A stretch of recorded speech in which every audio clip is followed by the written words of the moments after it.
called Dougie, she added. So despite the long brown hair, the younger two were boys. They both scowled at me. I think they might be hungry, Lisa told me. They've been at the hospital being checked over for a couple of hours, so they haven't had anything to eat. It was 5 p.m. by now, the time I'd normally give younger kids their tea. Okay then, I said cheerfully. Let's go through to the kitchen and I'll sort you something out. Lisa herded the children down the hall and into the kitchen, where they cowered in a corner.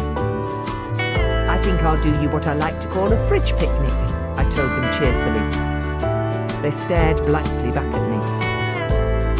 A fridge picnic was good for putting something together quickly at short notice and consisted of a few bits that I always had ready in the fridge. It was simple to eat, and that way the children could choose the food that they liked. I rummaged in the fridge and got some things together. A pile of bread and some butter and jam, a packet of Baby Bells, slices of ham, some cucumber, carrots and yogurts. 3 pairs of eyes watched warily as I carried the tray of food to the kitchen table.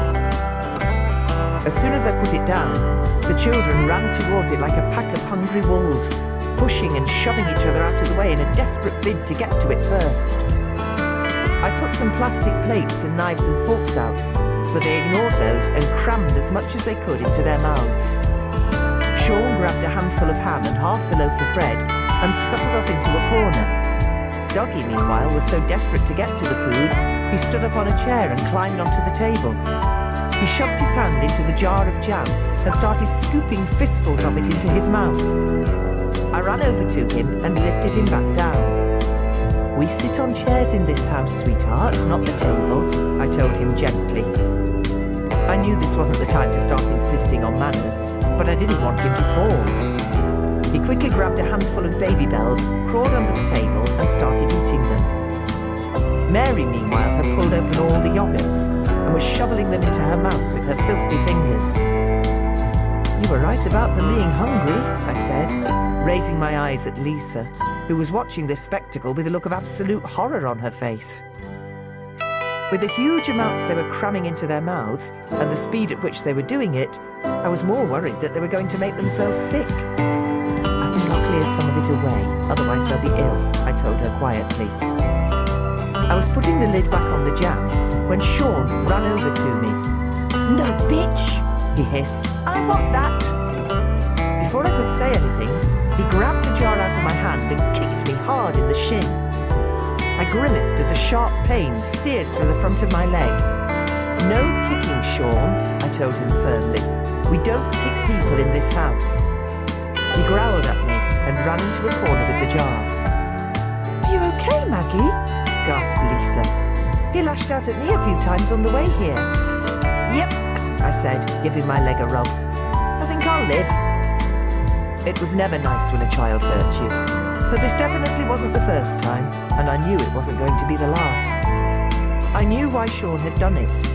It was obvious that food had been in short supply at their house, and they had that survival instinct that many neglected children have, to grab food when they can, because they don't know when they'll next have any. I'd realised by now that I'd made completely the wrong decision by putting a choice of food out and letting them help themselves. Once they'd eaten, the children seemed to develop a second wind. Dougie leapt onto the sofa and threw all the cushions off.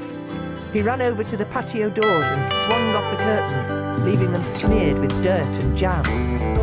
Out, out, out, he grunted, banging the plastic beaker he had in his hand against the glass. You can't go outside now, sweetie, I told him. I need to talk to Lisa. Meanwhile, Mary and Sean had gone over to the toy cupboard and were proceeding to open up every drawer and empty out all the contents. There were bits of Lego everywhere, and Sean was tipping jigsaws and board games out of their boxes one by one. Normally, I wouldn't talk to a social worker about a child in front of them, but with these 3, I had no choice. I could see from their behaviour so far that I couldn't risk leaving them alone in another room. So, as difficult as it was, I had to try and turn a blind eye to the chaos they were causing while I got as much information as possible from Lisa. So, what can you tell me? I asked her.